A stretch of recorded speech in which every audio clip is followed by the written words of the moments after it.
Estamos de vuelta en Dímelo, bienvenidos una vez más y aquí tenemos a una invitada de honor. Estamos con Planta Carnívora in the house. GG, aquí, Planta Carnívora. Gracias por la invitación. Muchas gracias a ti por venir, gracias por este lucaso. ¿Podemos mostrar la polera a la cámara, por favor? Yes. La polera mía hecha en Paint, en el programa Paint. Oye, Paint Core en el cuerpo de Planta Carnívora, muchas gracias por la invitación, o sea, muchas gracias por aceptar la invitación. Ya que estamos hablando de ropa, les quiero contar que yo estoy usando mi Fab Polerón particular. Pueden ir a la tienda de @Club Particular en el Drugstore y encontrar diseño de streetwear nacional hecho para ti. Así que muchas gracias a Club Particular por vestirme hoy. Gracias de nuevo, querida, por aceptar esta invitación. Y quiero que hablemos hoy de música, de tu identidad, quiero que hablemos de arte. Y siento que es una buena idea partir desde el inicio. ¿Cuándo en tu vida aparece la primera como inquietud, desde la más pequeña hasta la más definitiva, de cómo yo quiero hacer música? Habrá sido como a los 6 años, cuando escuchaba la radio. Tenía una radio con cassette y escuchaba rock and pop. Y de repente tocaban Ilia Kuriaki, que era como lo más rapero que podía hacer. La Pose Latina, Los Panteras Negras, como que de repente sonaron en la radio y a mí eso me llamaba, me motivaba mucho y me ponía frente a la radio esperando con un cassette para poder grabar estas canciones para ver si yo podía cantar encima, porque yo no sabía cómo hacer un beat, de dónde sacar un beat para poder improvisar. Y junto con eso, tuve la pérdida de un familiar y eso me afectó mucho, y encontré en la poesía un lugar como para sanar, y me puse a escribir mucho, y entonces eso se fue juntando con los años hasta que ya fui mucho más grande y me puse a improvisar con los instrumentales de YouTube. Como que esos fueron mis grandes inicios, mis acercamientos, pero no fue hasta hace poco que de nuevo me puse a pensar qué era lo que quería en la vida, y en realidad me di cuenta de que de los 6 años que quería ser rapera, entonces como que ahora lo tomé como mi posición, ser rapera en este mundo. La vida encuentra su camino, ¿cierto? Sí. ¿Y cómo se desarrolla tu acercamiento primero con la poesía? Em, o sea, me puse a escribir y me ponía con estas poesías, me ponía a cantar encima de las canciones que ya existían, Claro. de estas influencias que tenía. Y, y después esto fue evolucionando, ya no solo como que rimaba, sino que me puse a escribir ensayos y un montón de cosas. Entonces también cuando aprendí a escribir, yo aprendí a escribir con Mafalda. Entonces también de ahí nace como todo ese ímpetu eh, de querer como hablar de la sociedad, de hablar de la injusticia. Entonces también es otra de las influencias grandes para mí de mi mundo de rapera. Mm, Sí. Tremenda, porque aparte de Mafalda tiene un elemento discursivo que está al centro de su manifiesto, ¿cierto? De lo que se trata. Y en ese sentido, para ti, empezar a escribir ya desde la poesía hasta el rap, ¿fue siempre una forma como de escape o de planteamiento de un alter ego? De decir cosas que te daba miedo decir o de... Inconscientemente fue una vía de escape para sanar. Eh, y lo sigue siendo, pero ahora soy mucho más consciente de eso. Porque cuando partí, escribí, no sé, Vagina Dentada, que yo soy entera vía, o Peu Tracher, fucking your ass, refiriéndome un poco como a los abusos que había sufrido en mi adolescencia. Y era súper inconsciente de eso, en verdad, como que lo escribí más que todo como yo creo que terapéuticamente para sanar y sacarlo de mí, y ya después con los años me di cuenta que era eso, y que podía usar la música o la poesía y esta forma de expresión para sanar, no solo como mis temas, sino que también para poder hablar de temas sociales y que ojalá haya reparación a esas heridas también. Claro, que son cosas que finalmente al sanar, que eso lo hablamos mucho acá en Dímelo, al sanar tú o al procesar ciertas cosas, uno como auditor, ¿cierto? Como fan, al recibir ese mensaje, accionáis el mismo proceso dentro de tu mente, ¿cierto? Empezáis a reflexionar esas mismas cosas, empezáis a sentir algo que quizás no habíais sentido o lo teníais oculto, etcétera. Y tú comentabas que esta poesía y todo esto se fue mezclando con instrumentales de YouTube, lo cual amo, porque encuentro que es como una tremenda escuela, ¿cierto? Los recursos en Internet están ahí, disponibles para ir, usarlos, para entrenarlos, para refinarlos, para copiarlos y desarmarlos, etcétera. Así es. Em, y me hablabais de Vagina Dentata, tu primer disco fue hecho con recursos quizás mucho más mínimos que los que tienes hoy día para hacer música, ¿cierto? Sí. Bueno, había hecho este disco Vagina Dentata con los instrumentales de YouTube. Uno eran como Ariana Puello, otro eran Mos Def. Pero el día en que quise presentar este proyecto a mi grupo de amigos, justo falló el internet y no tenía internet. Entonces tomé un teclado que era de mi hermana de cuando chica y con eso tiré los beats, que son los beats que conocemos de Vagina Dentata y que son los beats del Casiotone. Wow, ya, sí, porque hay un sonido muy que uno lo podría mirar incluso desde como, no sé, el Vaporwave, PC Music, Hyperpop, hasta como las formas más experimentales del sonido propio de Internet, pero que todo eso remite a estos sonidos, por ejemplo, de la barra de sonidos de Casio, ¿cierto? De este sonido medio como de juguete, muy melódico y muy rítmico, y que de forma casi casual entra a tu trayectoria. Claro. Y después lo utilicé como recurso, o sea, después de eso se lo mostré a mis amigos, tenía una exposición de arte que era en torno al tema de la vagina dentada, que era mi primera exposición individual, y grabé este disco en SoundCloud, porque era mi único recurso a la mano para poder grabar. Y al grabar, esto quedó público y lo escuchó gente y personas de unos festivales, lo escucharon y me invitaron a tocar. Yo jamás creí que iba a tocar en vivo, quería ser anónima porque que era más un tema mío propio, más que de alter ego. Y, y bueno, Cuando aparecen estas canciones, entonces, para ti no necesariamente son un intento de, ya, con esto yo me voy a situar en el panorama musical chileno. no para nada. Era algo que siempre había querido hacer de los 6 años y recién lo estaba pudiendo hacer esta música, no sé, tomar un beat, cantar encima, así era la Claro. primera vez. Entonces, para mí eso era la búsqueda, más que de proyectarme a que alguien lo escuchara o a que a alguien le gustara incluso. Yo no tenía ninguna expectativa de nada. Qué locura, cómo se van dando las cosas. ¿Y cómo hiciste para procesar ese salto, digamos, o ese cambio de intención, ¿cierto? En el minuto en que te dicen como, oye, pero ven a tocar y tú como, ya, esto pasó de ser este secreto entre amigos de repente a convertirse en algo donde yo voy a proyectar mi identidad, poner mi cara, poner mi nombre en un escenario. Es que critico mucho el tema de que el Internet es como una muralla de donde gente escribe cosas y se excusa, se va o se pierde, como que fueran muy anónimo. Entonces, era muy la época de Facebook, entonces como que yo sentía que si uno posteaba algo, tenía que hacerse cargo de esos dichos. Y eso también me pasó con mi proyecto. O sea, si yo lo subí a internet, y por error se hizo público, yo igual tenía que hacerme cargo de eso. Entonces, Claro. fue como hacerme cargo de esto, de esta vómito que había tirado a internet y tenía que hacer algo con eso.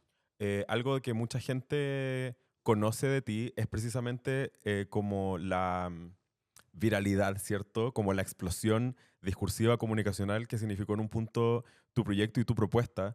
Eh, Mirando esto, donde tú me decís como esto venía para hacer una cosa, al final se terminó haciendo público porque no le puse el privado en SoundCloud, básicamente, y eso se fue convirtiendo en otra cosa. ¿Cómo lo hiciste ahí para tú lidiar con la respuesta? Tanto, no solo de Internet y este momento masivo, sino también como frente a frente la gente cuando por primera vez reciben lo que tú les vas a entregar. Fue horrible, fue un tiempo horrible porque soy una persona muy tímida y que me hablaran de la música o que se acercaran a saludarme, para mí era, no sé, era terrible, así no sabía qué responder, qué decir. Y también cuando toqué en vivo, estaba tan nerviosa que se me olvidaron todas las letras, entonces tuve que improvisar y después me volvieron a invitar, me pasó lo mismo, entonces tuve que empezar a hacerme cargo de ensayar, practicar y todas esas cosas. Y también de practicar como las relaciones sociales también. Claro. Es una Que, performance finalmente, claro, ¿cierto?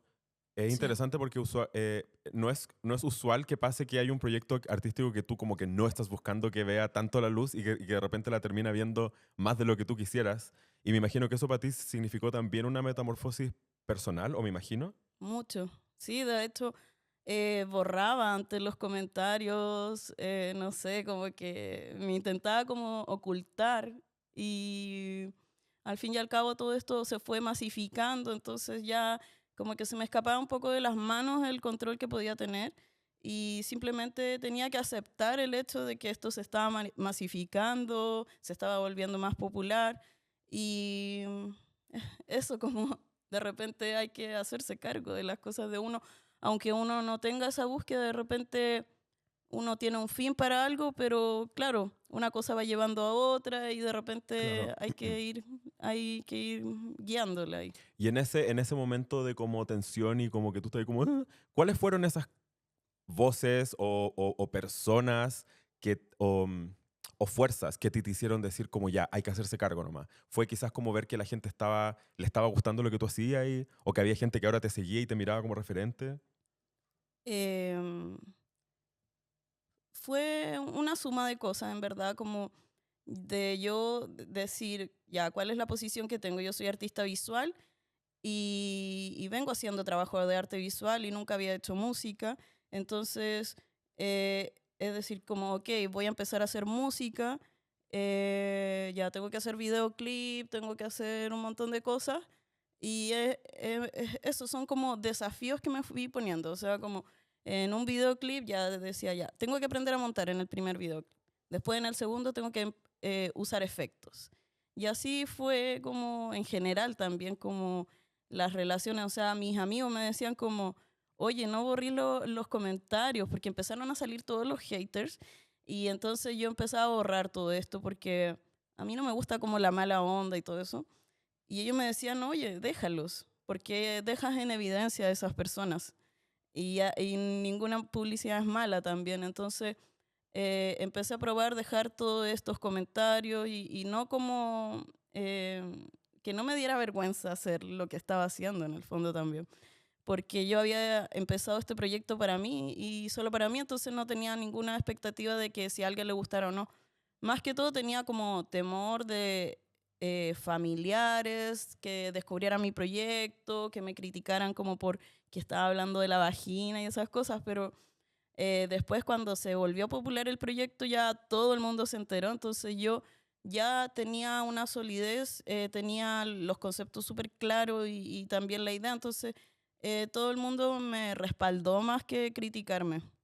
Y eso De sí, eso se trata al final. sí. Y, por ejemplo, a la hora de hoy día pararte frente a el mundo creativo, para ti es importante esta como irreverencia, esta ironía, este tratamiento como explosivo de ciertos temas que en la sociedad chilena particularmente son están muy invisibles y muy ocultos y muy que no se dicen. Y tú jugáis un poco con la pala como para el otro lado intencionalmente. ¿Eso era para ti importante en ese momento y sigue siendo para ti parte como de ese núcleo? Sí, es súper importante porque es parte de nuestra identidad chilena. El humor está súper presente en la identidad y nosotros lo renegamos día a día. Se piensa como que porque tiene humor no es algo serio también, entonces hay que un poco reivindicar nuestra identidad también y de las cosas que de repente se censuran o que se dejan de lado, hay que tomarlas y ponerse la camiseta frente a esas cosas también. Mm. Hablando también de lo que tú me decís, de que partiste haciendo canciones con los beats de YouTube, qué sé yo, y de repente fuiste aprendiendo un poquito más, un poquito más, un poquito más. Hoy día ya te identificas como productora, Ujú. ¿cierto? ¿Qué tan importante para ti ha sido, junto con el trabajo lírico del que ya hemos hablado en este rato, ir avanzando en ese camino de la producción, de cómo se monta una pista, de cómo se produce una canción y finalmente ya de cómo la ingeniería y todo detrás de crear un disco? Es muy importante porque bueno, yo de los 6 años que quería un beat y soñaba con beats, entonces ahora En el último disco que hice pude plasmar beat que tenía en mi mente desde niña o beat que había soñado y para mí es súper importante tener como el control de todo mi proyecto porque soy artista independiente y trabajo sola y hago todas las labores de mi proyecto, entonces como que solo me faltaba poder producir mis canciones, producir mis beats para hacer 100% lo que yo quería hacer, porque de repente trabajando con productores siempre se me criticaba el hecho como de que yo no tenía formación musical o no entendía los tonos o que tenía que hacer algo más estructurado o más ligado como al mainstream, cuando a mí igual me gustaba como loquear y de repente ya, si uno sabe las estructuras, desestructurar nomás, entonces como que me costaba hacer entender como a productores qué era lo que quería. Entonces, para mí es mucho mejor ser productora de mi música porque así puedo hacer las ideas que tengo de mi cabeza. Mm. Y en cuanto a producción y ya musicalidad, sonoridad, ¿quiénes dirías que son hoy día tus principales influencias nacionales o globales, si es que las hay, en cuanto a cómo quieres sonar? Em, Tengo varias influencias. No sé, está Cecilio G en España, que él hace cosas muy abstractas, muy locas, y igual tiene un sonido como súper sólido. Está Young Ma en Estados Unidos, que es una rapera que me gusta mucho. Eh, bueno, acá en Chile también están las referencias a Krila, que hizo algo súper novedoso y experimental, y a mí me encanta como todo eso, cuando se juegan con los límites, cuando se juegan con los límites de estilo y que puede ser como pop, pero llega, pero es otro estilo. Entonces, a mí siempre me ha gustado jugar con los límites. Mm. Y entonces, por eso quizá Krila o La Cuina me gustan mucho también.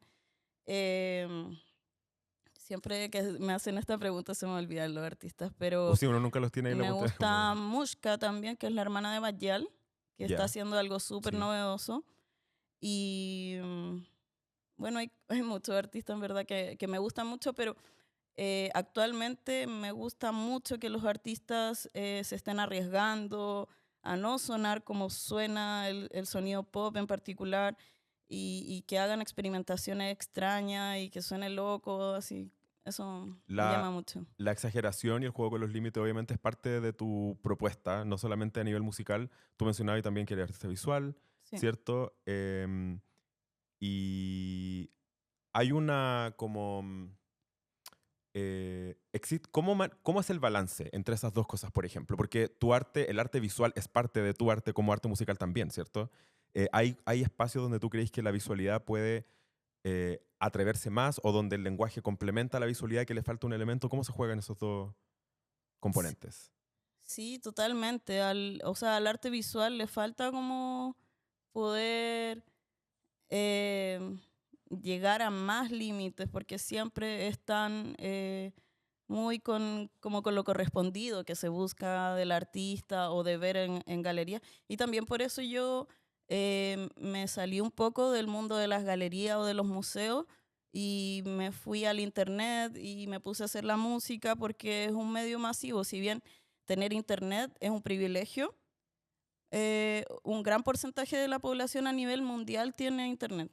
Entonces encontraba que era un medio mucho más masivo que estar en una galería que es mucho más elitista y tenía esa búsqueda también de que el arte no sea de élite, como que sea para todo el mundo.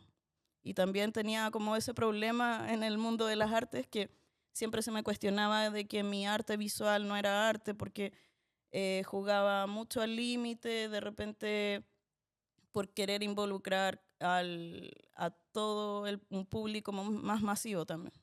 Claro, claro. En ese sentido, ¿qué es lo que, hacia dónde apunta hoy día, mirando el inicio de tu carrera del que hablábamos recién, hacia dónde estáis apuntando hoy día sonoramente? Hablábamos de muchos referentes del género urbano, ¿cierto? Del trap, del hip hop, y siento que por ahí obviamente está tu universo. Este sonido de Planta Carnívora, ¿cómo madura, por ejemplo? Hacia hacia ahora, hacia lo que vaya a ser ahora, hacia lo que venga este y el próximo año?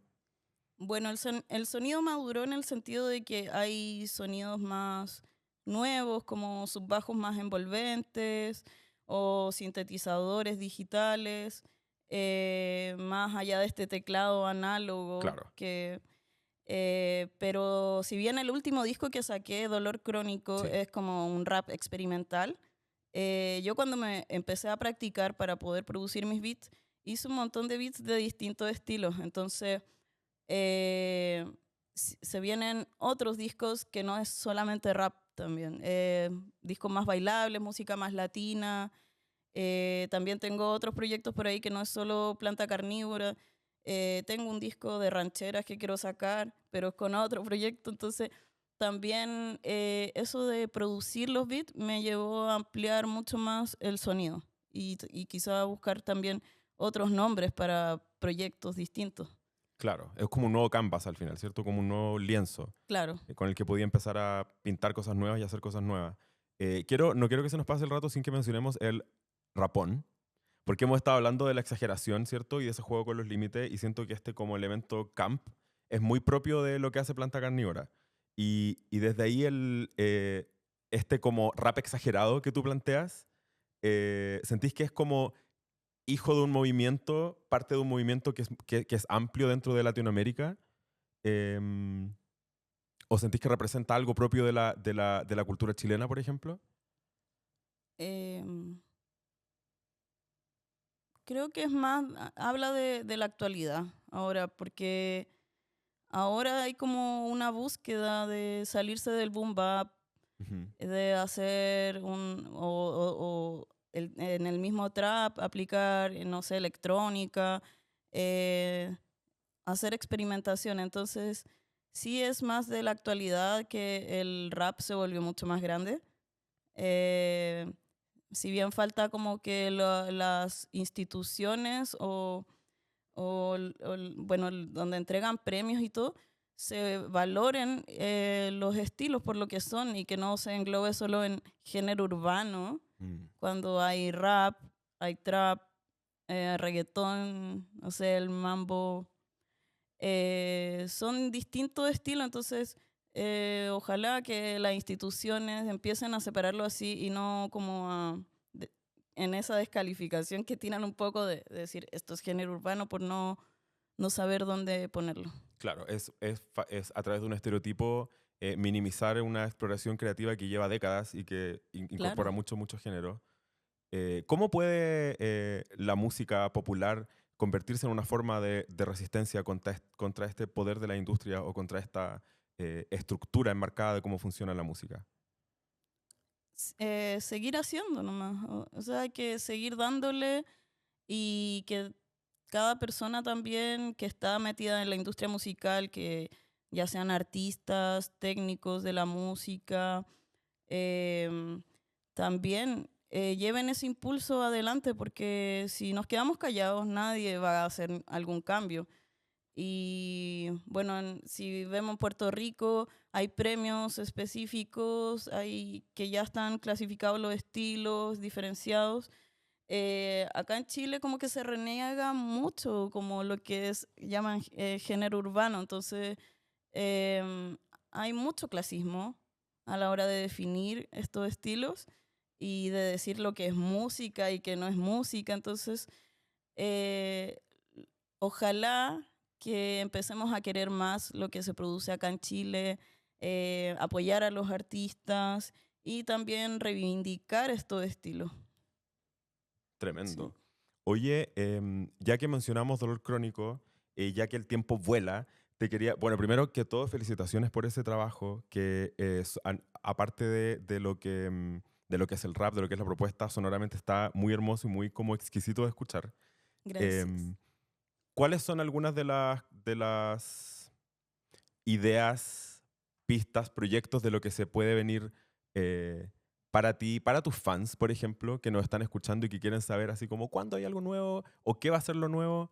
¿Qué nos podía adelantar de lo que se viene para ti todo este próximo año? Este año se viene un EP. Uh. Mi- Siempre he sacado el EP y ahora voy a sacar un EP.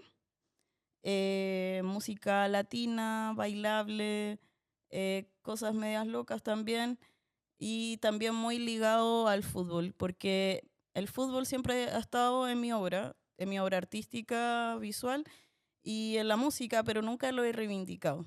Entonces ahora viene una reivindicación del fútbol en mi propuesta totalmente. Me encanta, vamos a estar súper atentos entonces a las redes de Planta Carnívora y precisamente quiero que mirando tu cámara, mirando a los fans, los dejes invitados para que te sigan y estén atentos a todo Planta Carnívora News.